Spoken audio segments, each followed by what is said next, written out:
Portanto, resta ainda um repouso, talvez na sua tradução está escrito descanso para o povo de Deus. Portanto, resta ainda um descanso para o povo de Deus. Feche seus olhos rapidamente onde você está. Deus Pai, nós lemos a Tua palavra, Senhor, e ela nos promete que ela nunca volta vazia, Pai. No coração que a Tua palavra toca, ela transforma, Senhor, ela vai na alma, vai na medula, Senhor, e ela muda os nossos pensamentos e as nossas atitudes, Pai. Eu te peço, Espírito Santo, trabalha, Senhor, nessa noite através da Sua palavra nos nossos corações, Deus. Que possamos, Senhor, te ouvir a Tua voz, Senhor, e não só ouvir a Sua voz, mas te obedecer de todo o nosso coração. É que eu te peço nessa noite, Senhor, em nome de Jesus, amém? Certa vez eu, olhando na internet, eu vi um outdoor daqueles que tem escrito, né? E como você talvez já tenha visto, escrito assim: só Jesus salva, né? Adesivo, outdoor. Só que embaixo desse outdoor estava pichada a seguinte frase: me salva do quê? Olhando a um primeiro momento, nós achamos que é deboche, né? Está debochando de Deus. Mas a grande verdade é que nós vivemos em um país onde mais de 70% são cristãos, católicos e evangélicos. Então nós temos na cabeça, no nosso imaginário, que todo mundo sabe do que Jesus me salva. Mas a grande verdade é que existem pessoas, e são muitas, que não entendem do que Jesus os salva. E fica essa pergunta: Jesus me salva do quê? Então nessa noite eu vou caminhar com vocês, eu peço um pouquinho da atenção de vocês. E nós vamos caminhar pela palavra redenção. Nós vamos estudar a redenção e entender o que ela significou há 2000 anos atrás. E entender o que ela significa hoje para a tua vida. Mas para isso eu preciso da sua atenção, porque é uma linha histórica e ela vai andando e cada ponto é importante. Nós lemos aqui Hebreus 4:8, onde o escritor de Hebreus está dizendo: olha, resta ainda um repouso para o povo de Deus. A palavra repouso aqui é Shabat. Os judeus têm o Shabat no sábado, eles guardam o sábado, né, o descanso. Mas para nós que somos evangélicos em Cristo Jesus, o descanso é algo totalmente diferente do que os judeus foram. E quando a palavra, o escritor de Hebreus sabe disso, ele vai dizer que resta ainda o descanso para o povo de Deus. Uma das coisas que ele está fazendo é apontando lá para trás, em Êxodo, Deuteronômio. E vocês conhecem bem a história, você sabe que o povo saiu escravo do Egito, né? Foi liberto por Moisés, Deus usou Moisés para libertar o povo, e a promessa era: vocês terão um descanso na terra prometida, não é verdade? E em Josué, no capítulo 1, 2 e 3, essa promessa foi cumprida. Essa promessa foi cumprida. A promessa da terra prometida foi dada àquelas 12 tribos, foi cumprida. Mas no Salmos 95, Davi vai falar para nós que ainda resta um repouso para o povo de Deus. E utilizando-se de Davi, o escritor de Hebreus vai falar a mesma coisa. Vamos ler Hebreus 4 novamente, do 7 para frente. E aqui o escritor de Hebreus, ele está citando Davi, no Salmo 95. E vai dizer assim, Hebreus 4, 7. Determina outra vez um certo dia, dizendo por Davi: muito tempo depois, como está dito, se hoje ouvirdes a sua voz, não endureçais o vosso coração, porque se Josué lhes houvesse dado repouso, não falaria depois disso de outras coisas. E depois vem o versículo que nós lemos, que é o 9, portanto, resta ainda um descanso para o povo de Deus. Ora, aqui se levanta uma grande questão para nós respondermos essa noite. Davi tinha conhecimento melhor do que a gente da promessa que foi cumprida em Josué. Davi sabia que aquela promessa da terra prometida do descanso foi cumprida, mas ele cita novamente no Salmo 95. Se a promessa foi cumprida, qual é esse descanso que Davi cita para mim e para você nessa noite como um porvir?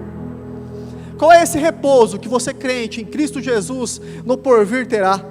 Se Davi cita quase 1000 anos depois da promessa ser cumprida, Davi escreveu como se a promessa ainda não tivesse sido cumprida. Portanto, resta ainda um descanso para o povo de Deus. E eu quero trabalhar com os irmãos dessa noite assim, 3 pontos, rapidinho. Fala assim comigo, 3 pontos. Os irmãos estão acostumados, é sempre 3 pontos, né? E o primeiro ponto é a importância da cruz de Cristo para a entrada nesse descanso. Porque se você parar para pensar, nós somos a religião da cruz. Se você é crente em Cristo Jesus, viajar para qualquer lugar do mundo e você tiver algum símbolo da cruz, logo vão identificar você como cristão, seguidor de Jesus. Existe uma simbologia na cruz. Mas a cruz, além de ser uma simbologia, mais ainda, ela é um apontamento para o repouso que nos resta. Ela é um apontamento para que nós cristãos não descansamos no dia. O seu descanso não é no sábado, o meu também não é. Nós descansamos em Cristo Jesus, Ele é o nosso descanso.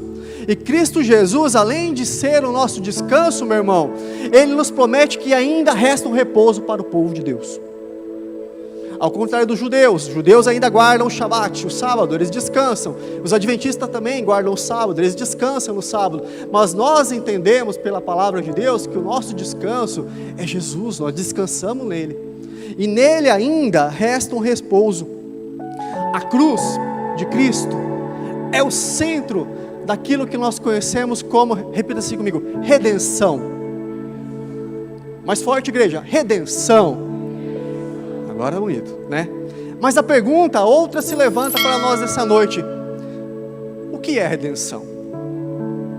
Se você fosse perguntado o que é redenção, você saberia responder? E essa pergunta é para você: o que é redenção? Redenção, na origem da palavra, ela é uma junção de 2 palavras, o re e o denção. Ali tem uma divisória no hebraico, e o seu significado mais perto que nós podemos chegar é recomprar. Comprar de volta, obter novamente, ter novamente, pagar algo novamente, comprar novamente, recomprar. Então a palavra redenção, no seu dito, na sua origem, está escrito como recomprar. Então quando nós dissemos que nós somos redimidos por Jesus, nós estamos dizendo que Ele nos recomprou. A primeira vez que a palavra redenção é dita, está ali em Gênesis. Se você voltar para Gênesis 1 e 2, você vai perceber que Deus nos criou em Adão e Eva, amém? Adão não era um nome, Adão era uma designação de raça. Hoje é nome, lá não era. Lá era humanidade, pó, barro, é que eu e você somos. Então Deus criou Adão em Gênesis 1, criou Eva também em Gênesis 1 e 2, e Ele se colocou naquele jardim, né? E Deus era o dono de tudo naquela época. Ele ainda é, mas Deus era Ele que reinava naquele jardim. Veja, Deus não criou 2 povos, não havia um povo fora do jardim e um povo dentro, havia só 2 pessoas dentro do jardim, em plena comunhão com o Deus Criador. Adão tinha o seu referencial de certo e errado em Deus, porque Deus disse para Adão: olha Adão, você pode fazer tudo nesse jardim, só uma coisinha você não pode comer dessa fruta aqui. Essa fruta é a única coisa, do resto está tudo liberado, Adão, pode comer tudo. Só existia uma coisa que Adão não podia e Eva. E veja bem, quem disse que eles não podiam era Deus. Então o referencial de certo e errado naquele tempo era o Senhor. Não era uma democracia, era uma teocracia. Deus falava, o homem fazia. Deus liberava, o homem podia. Era Deus que governava Adão e Eva naqueles primeiros dias, no jardim, em Gênesis 1 e 2. Era Deus, eles podiam tudo. Adão tem em Deus um referencial de certo e errado. Certo e errado era o que Deus falava. E assim, se não tivesse sido o pecado original, devia ser hoje. Era o que Deus queria. Mas o pecado entra em Gênesis 3, você conhece a história, né? Em Gênesis 3, Satanás chega para Eva, e eu vou aqui parafrasear, né? Ele chega para Eva, Satanás, personificado em uma serpente, ele diz: Eva, olha, o que Deus falou para você? E Eva diz: olha, Deus falou que a gente pode tudo, mas não pode daquela árvore, porque se a gente comer, a gente vai morrer. E o conceito de morte aqui era estranho, porque não existia morte. A morte veio depois do pecado. Então Eva, seduzida pelo engano da serpente, a mentira de Satanás, Satanás propõe para Eva: olha, certamente se você comer, você não morre. O que Satanás está propondo para Eva em entrelinhas? Rompa com Deus. Seja a governadora da sua vida. Rompa essa ligação que você tem com Deus. Se o certo ou errado é Deus que está falando para você, passe a ser você o seu certo e o errado. Se Deus está dizendo para você, passe a ser você, Adão e Eva, o seu Deus. E essa é a mentira que ele disse para Eva, que ele disse para Adão, que ele nos diz até hoje, sabia? Felicidade, meu irmão, felicidade é o que o teu coração quer. O que importa é você ser feliz. Olha, e quando Satanás diz isso no seu ouvido, ele está mentindo para você.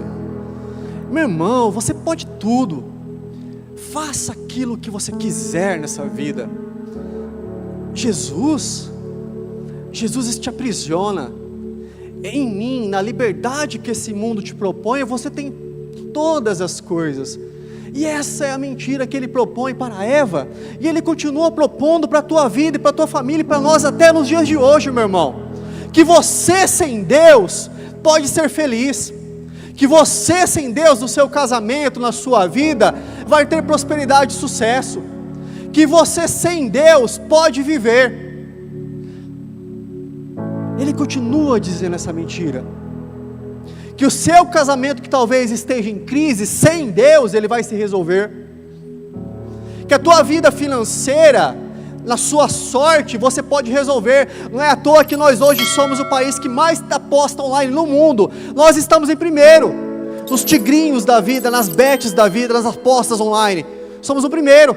O que é isso? É o homem dizendo: eu posso resolver a minha vida financeira sem o meu trabalho. E Deus diz lá em Gênesis 1 e 2 que nós deveríamos trabalhar, meu irmão. Antes da queda, Deus já havia colocado o trabalho, mas constantemente o homem tenta resolver as coisas sem Deus na equação. E não se engane, o caminho de Jesus é estreito, sempre foi, mas o além da recompensa é muito maior. A porta é estreita, vai ser sempre, meu irmão, mas a porta, quando você passar por ela, a alegria vai ser eterna.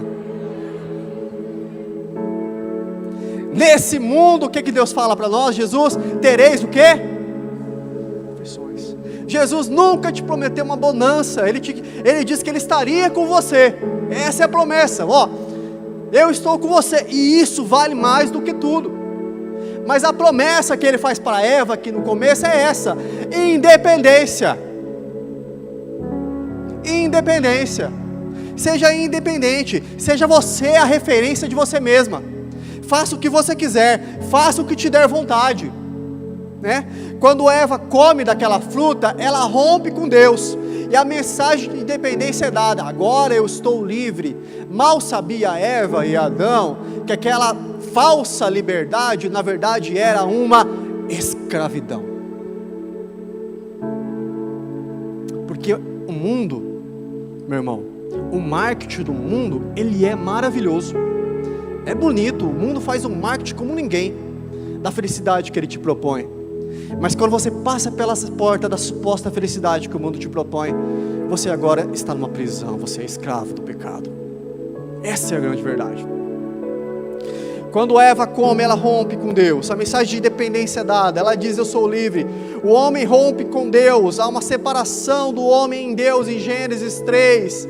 E a referência aqui de pecado é Adão. Por que Adão? Se Eva comeu primeiro. Veja, quando Deus diz: dessa fruta não comerás, Eva nem tinha sido criada ainda. Adão, ele falou para Adão em Gênesis 2, você pode ler. Então quem era o responsável por cuidar disso tudo era Adão. Tanto que em Romanos 5, Paulo vai falar: por meio de um homem o pecado entrou no mundo. Então é Adão. O pecado de Adão nós falamos. Mas é certo que quando eles dois comem, há uma rompidão. Eles rompem com Deus. E quando eles rompem com Deus, a independência é dada. O cordão que liga o homem a Deus é cortado ao meio. Ali resta algumas opções para Deus. Deus tem duas opções. Deus pode deixar o homem perdido nele mesmo, ou Deus pode resgatá-lo. Duas opções. Deus pode deixar o homem perdido, ou Deus pode ir e buscar de novo ele, aquele que se perdeu. Deus pode deixar o homem à sua maneira, como os ímpios vivem hoje, ou Deus pode resgatar ele. Agora, por causa do pecado, o homem tem um novo dono. Agora pertence a Satanás. Entenda, antes de Gênesis 3, o homem pertence a Deus. Depois de Gênesis 3, ele pertence agora a Satanás. 1 de João 3, por favor, versículo 8. 1 de João 3, 8. Leia comigo assim, ó. Quem comete pecado é do... Então o homem tem um novo dono, em Gênesis 3. Tem um novo dono aqui. Por causa do pecado, da independência, agora o homem não pertence mais a Deus. Agora ele tem um novo dono, porque o salário do pecado é a morte. Satanás é o novo dono. Quem comete pecado é do diabo. Pedro vai falar que aquele que comete pecado, escravo é, na 1 de Pedro. Então agora, Satanás, como dono, o novo dono do homem, era necessário Deus vir e resgatar, comprar o homem de volta. O nome disso é redenção. É Deus vindo e comprando o homem de volta. Na redenção, Deus é o comprador, nós somos o objeto da compra, e Satanás é o proprietário. É bem isso.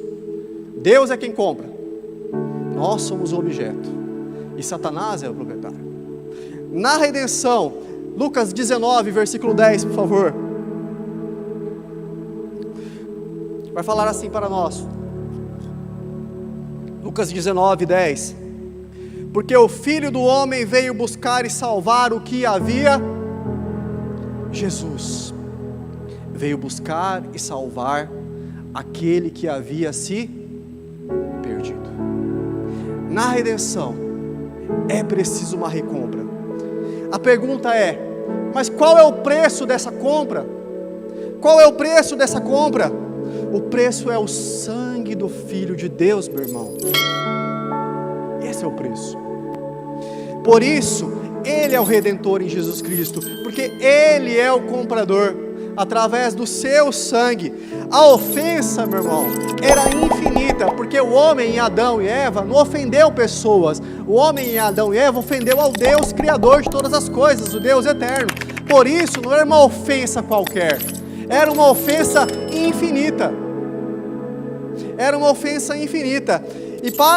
E o preço, portanto, tinha que ser um preço de uma pessoa infinita, pelo pecado. Porque o Filho do Homem veio para buscar e salvar o que havia perdido.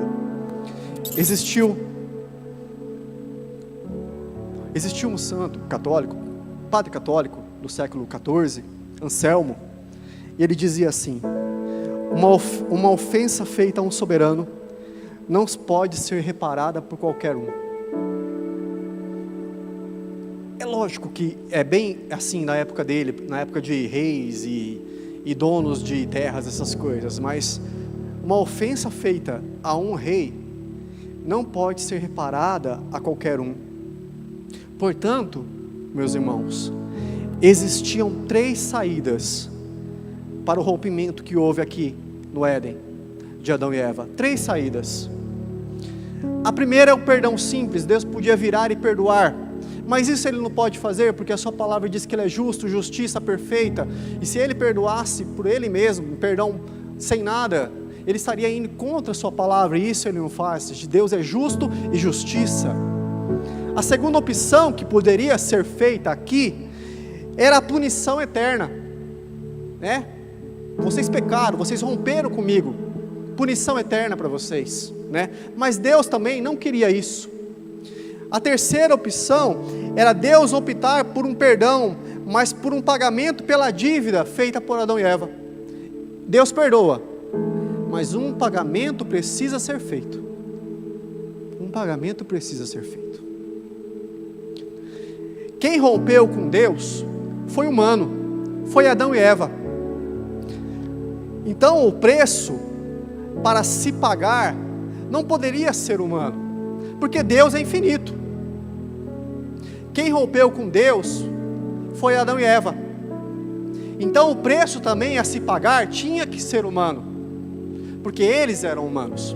Existem duas colocações. Mas o rompimento foi ao Deus de infinito, a um Deus criador de todas as coisas.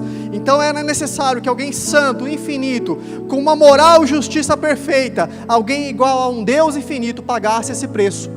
E ser humano igual esse não havia nenhum.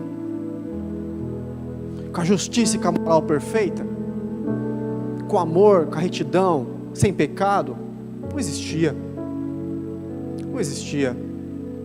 Mas era necessário que um ser humano, nessas condições, pagassem o preço pelo rompimento que foi feito naquela cruz, pelo grito de independência que eles deram naquela cruz. Aí você pensa, me apresenta um ser humano infinito. Não tem. Não tem. Não se tinha, né? Não se tinha, antes de 2000 anos atrás. Não tinha.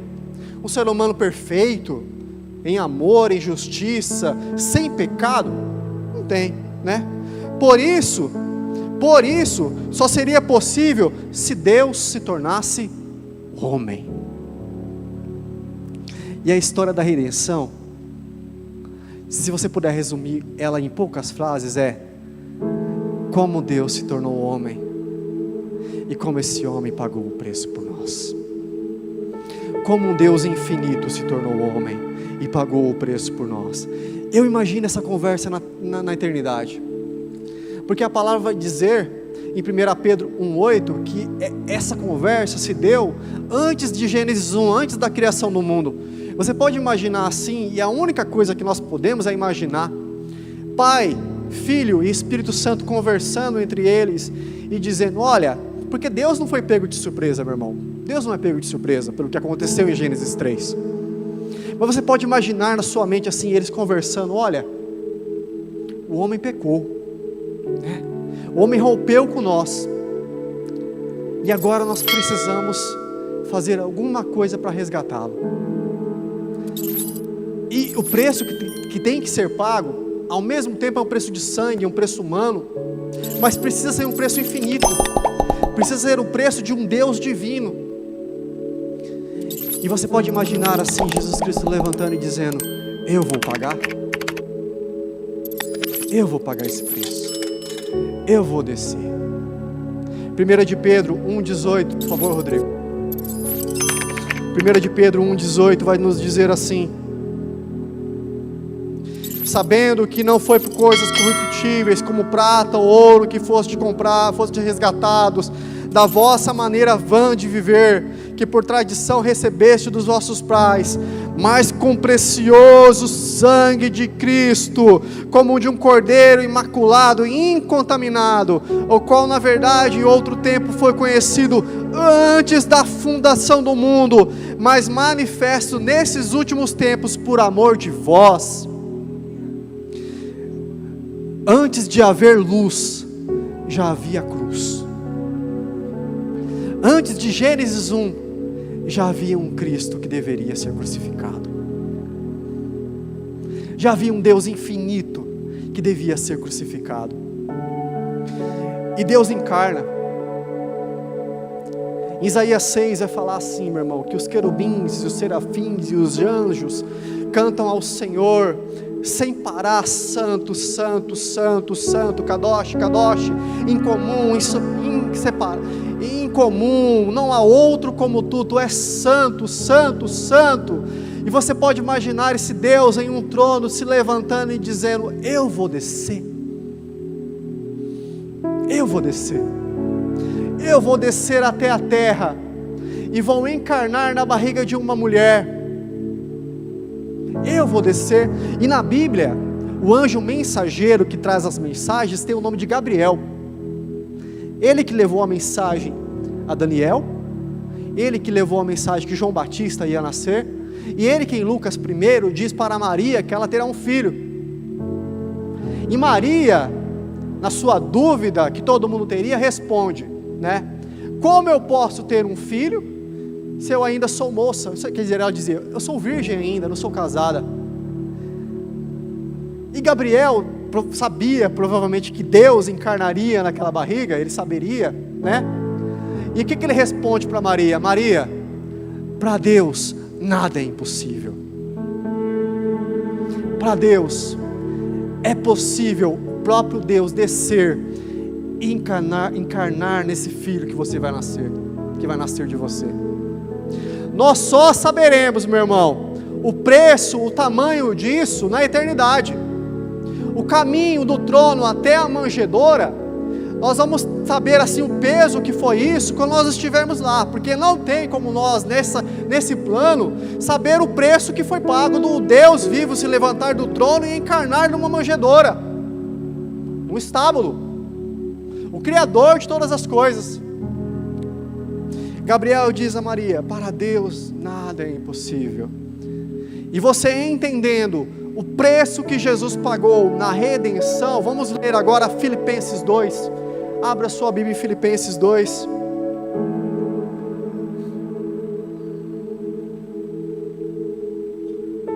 um homem 100% Deus, mas 100% humano como você. Filipenses 2, versículo 5 vai dizer assim, de sorte que haja em vós o mesmo sentimento que houve também em Cristo Jesus, que sendo em forma de Deus, não teve por usurpação ser igual a Deus, mas esvaziou-se de si mesmo, tomando a forma de servo, fazendo-se semelhante aos homens, e achado na forma de homem, humilhou-se a si mesmo, sendo obediente até a morte, e morte de cruz. Por isso também Deus o exaltou soberanamente, e lhe deu um nome que é sobre todo nome, para que ao nome de Jesus se dobre todo o joelho, dos céus e da terra, os que estão na terra e debaixo da terra, e toda língua confesse que Jesus Cristo é o Senhor, meu irmão, para a glória de Deus Pai. Esse é o preço da redenção.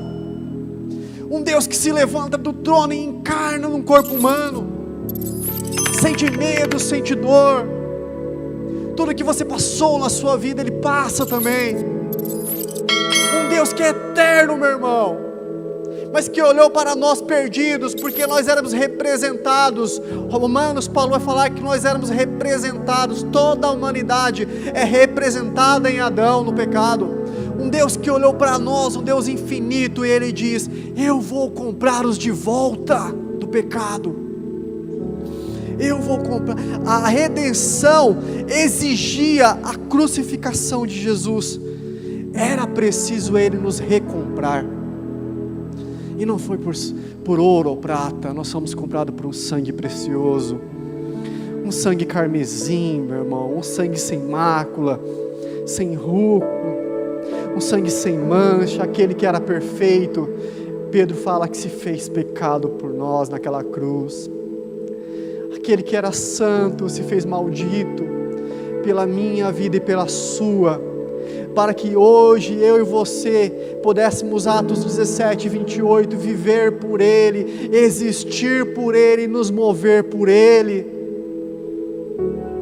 Por Ele nós existimos, nós vivemos. Era necessário redenção. Nós somos recomprados por Cristo Jesus. Nós somos recomprados por Cristo Jesus. Segundo ponto,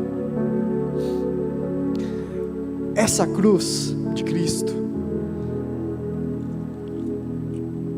é de certa forma atraente. E quando eu digo atraente, entenda no sentido de magnetismo. Ela puxa, ela atrai. E não sou eu que estou falando isso. Abra sua Bíblia em João 12, 32.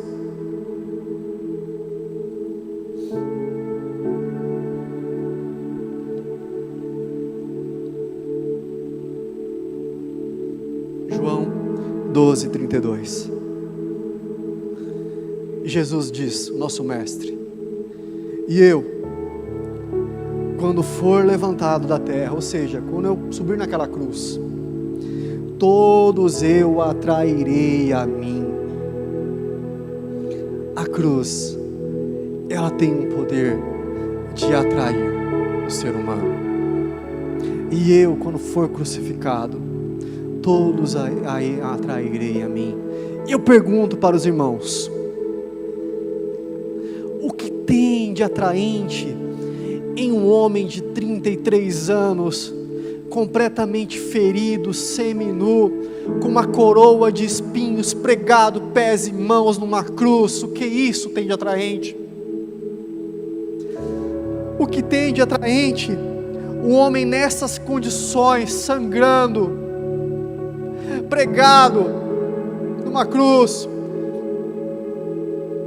Como isso acontece? Como Cristo, quando você encontra com Cristo pregado na cruz, você muda? Como?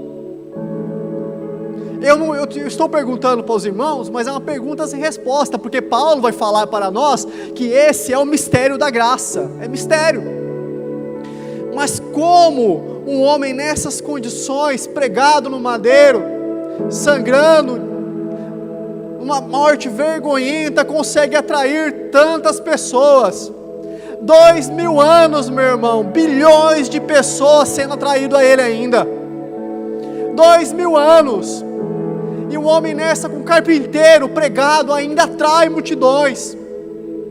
E existe uma metáfora da agropecuária, que os irmãos que mexem com terra vão saber, que Deus fala que Deus é o nosso pastor e nós somos a ovelha. É a melhor metáfora que se tem. Deus é o nosso pastor e nós somos a ovelha. Pergunta: quando a gente sabe que é crente de verdade? Para essa pergunta eu sei que tem várias respostas, mas quando você sabe que você é crente no Senhor Jesus Cristo de verdade?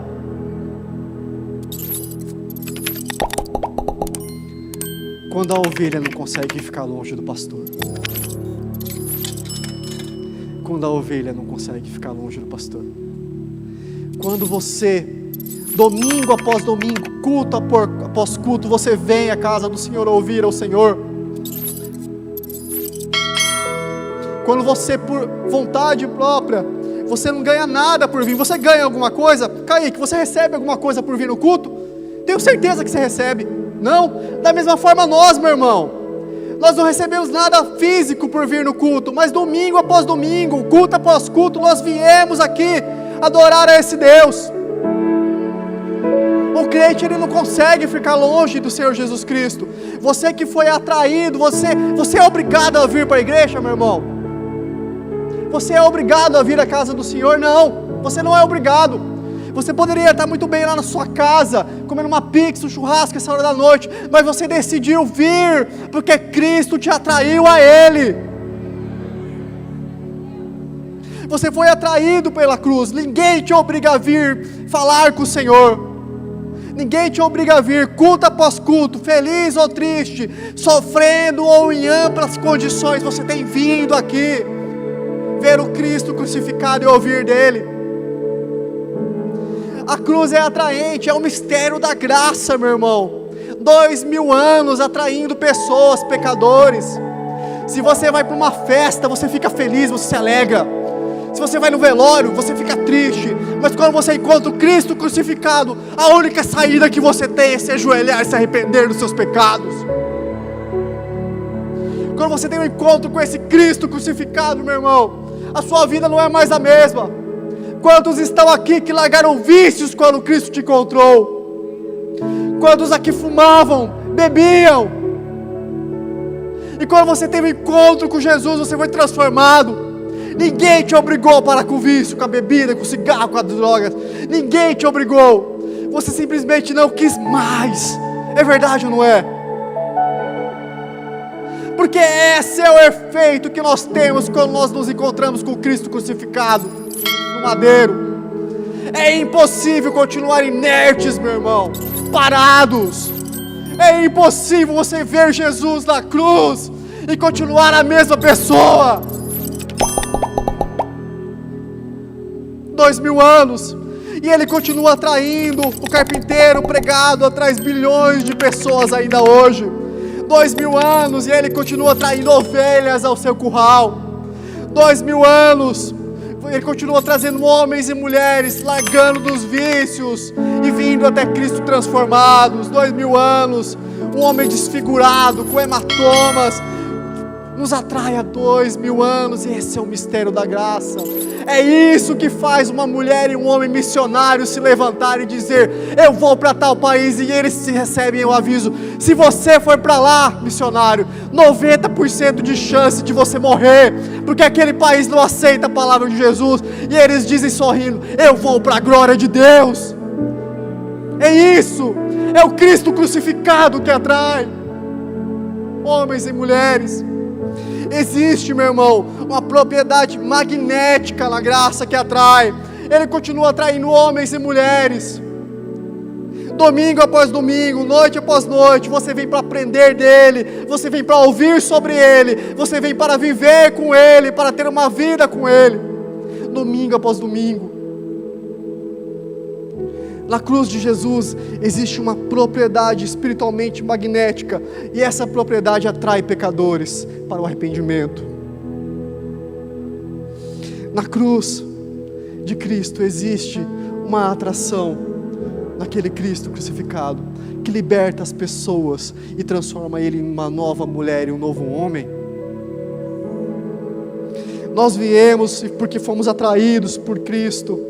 Você é uma ovelha, e você vem porque a ovelha ouve a voz do seu pastor. Existe uma propriedade que nos atrai. E o mais interessante que nós lemos aqui, ele sabia disso. Não é magnífico isso? Ele sabia que quando ele fosse crucificado, ele atrairia todos a ele. Ele sabia, meu irmão. Ele sabia que você aqui em 2024 não conseguiria viver sem ele na sua vida. Ele sabia que um dia ele iria te resgatar do pecado e transformar a sua vida. Ele sabia que você teria uma felicidade que o mundo inteiro não conhece, porque nele existe felicidade. Ele sabia, ele disse que atrairia a todos. Zacarias 10, por favor, Rodrigo. Zacarias 10, do 6 ao 9. Zacarias está falando para uma nação que está na Babilônia, uma nação que está presa, escrava. E Zacarias fala assim, Zacarias 10, versículos 6 a 9: e fortalecerei a casa de Judá, e salvarei a casa de José, e faz-lo-eis voltar, porque me compadeci deles. E serão como se eu não os tivesse rejeitado, porque eu sou o Senhor seu Deus, e os ouvirei. E os de Efraim serão como um poderoso, e o seu coração se alegrará como pelo vinho, e seus filhos o verão e se alegrarão, e o seu coração se alegrará no Senhor. Eu lhes assobiarei e os ajuntarei, porque eu os tenho remido, e multiplicar-se-ão como antes se tinham multiplicado. Ainda que vocês estejam espalhados entre os povos, eles se lembrarão de mim em lugares remotos, e viverão como seus filhos e voltarão. O povo de Deus estava distribuído em vários países, né? O povo estava cada um em cada lugar. E como Deus diz que vai chamar o seu povo? Versículo 8 novamente, Rodrigo. Olha que magnífico isso. Eu lhes assobiarei, e eles virão até mim. O bom pastor vai assoviar, e as ovelhas perdidas virão até mim. Quem é ovelha entende isso. Se Deus assopra, nós viemos, nós vamos. Você que está aí na sua casa, se Deus assoprar nessa noite no teu coração, tem um banco aqui na igreja com o teu nome. Se Deus assoprar, você vem para a casa do Senhor novamente. Tem os enfermos, tem aqueles que viajam, mas você que está em são perfeitamente, se Deus assoviar nessa noite na sua casa, você vem para a igreja novamente, e para de assistir o culto pela televisão, e vem assistir aqui, em comunhão com os teus irmãos. Quando o bom pastor assovia, meu irmão, não há como ficar indiferente. Quando o bom pastor, se Deus assobiar, se Deus falar, a gente vem. Você pode estar quebrado, você pode estar moído, mas se Ele falar, se Ele assoviar no seu coração, não importa como você está, você vem para Ele. Nós somos ovelhas, e se o pastor assovia, nós viemos, nosso coração de ovelha é atraído a Ele. 2000 anos, bilhões de pessoas nesse mundo, mártires que morreram pelo nome de Cristo Jesus, pessoas boas, pessoas sãs, pessoas enfermas, em todos os lugares desse mundo, meu irmão, em países como o Brasil, onde o cristianismo é liberado, em países como a China, a Coreia, que se pegar é morto, em todos os lugares, quando Deus assovia, a ovelha vem. Não importa a perseguição, não importa o sofrimento que você esteja no teu coração nessa noite, você pode estar aí sentado moído pela vida, e a vida talvez tenha te batido mais do que deveria. Se o bom pastor assoviar nessa noite, ovelhinha, você vem para Cristo, você volta, ovelha perdida. Essa é a propriedade da redenção do Cristo crucificado. Quando Ele assovia, quem é a ovelha vem e ouve a voz do bom pastor.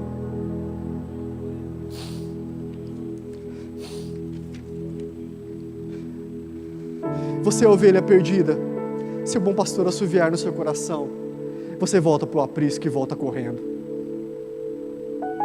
Terceiro ponto e último: sem o foco em Cristo, a igreja perde o seu significado. Nós somos o povo do Cristo crucificado. Quando Paulo fala, pregamos a Cristo e esse crucificado, ressurreto sim, na sua vitória. Hebreus 12, versículo 2, por favor, Rodrigo.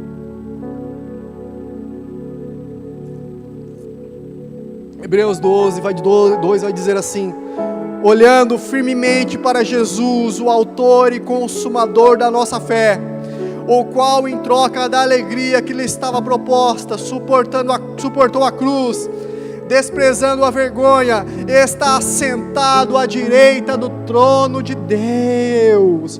É esse Deus, meu irmão, que suportou a cruz e hoje está sentado à direita. É esse Deus que quando assovia, você, ovelha, vem. Chuva ou sol, pandemia ou não, doença ou não, você vem. Cristo é o fundamento da igreja. Sem Cristo nós perdemos a nossa identidade, porque a nossa identidade está firmada no bom pastor, que é Jesus. Cristo é a rocha pela qual nós somos edificados. E se a tua casa, meu irmão, é edificada em Cristo Jesus, boa coisa você tem. Se a tua família é edificada em Cristo Jesus, boa coisa você tem. E se ainda não tem, essa noite você tem uma oportunidade. O bom pastor está assoviando para você, ovelha. E se é nessa noite você não teve um encontro com esse Cristo crucificado real na sua vida, que tocou no mais íntimo do seu coração, nessa noite você tem a oportunidade. A redenção está disponível a todas as pessoas. Nessa noite Ele está disposto a te comprar novamente para ser povo dEle, nação eleita, sacerdócio real e escolhido para Ele.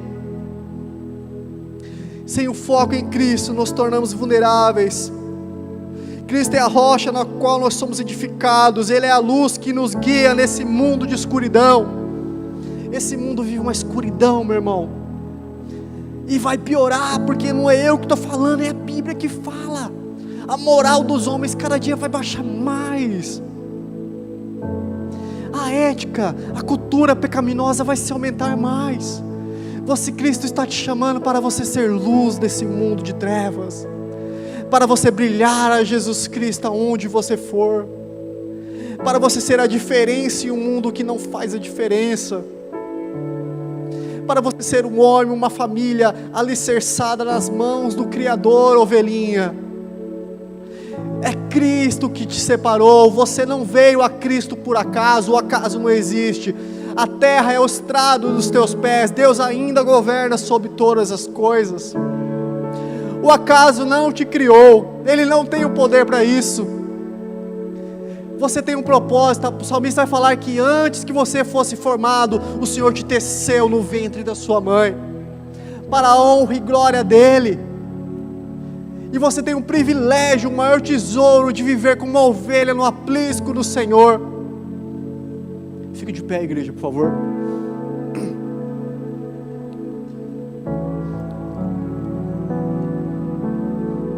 Louvor. Feche seus olhos, por favor.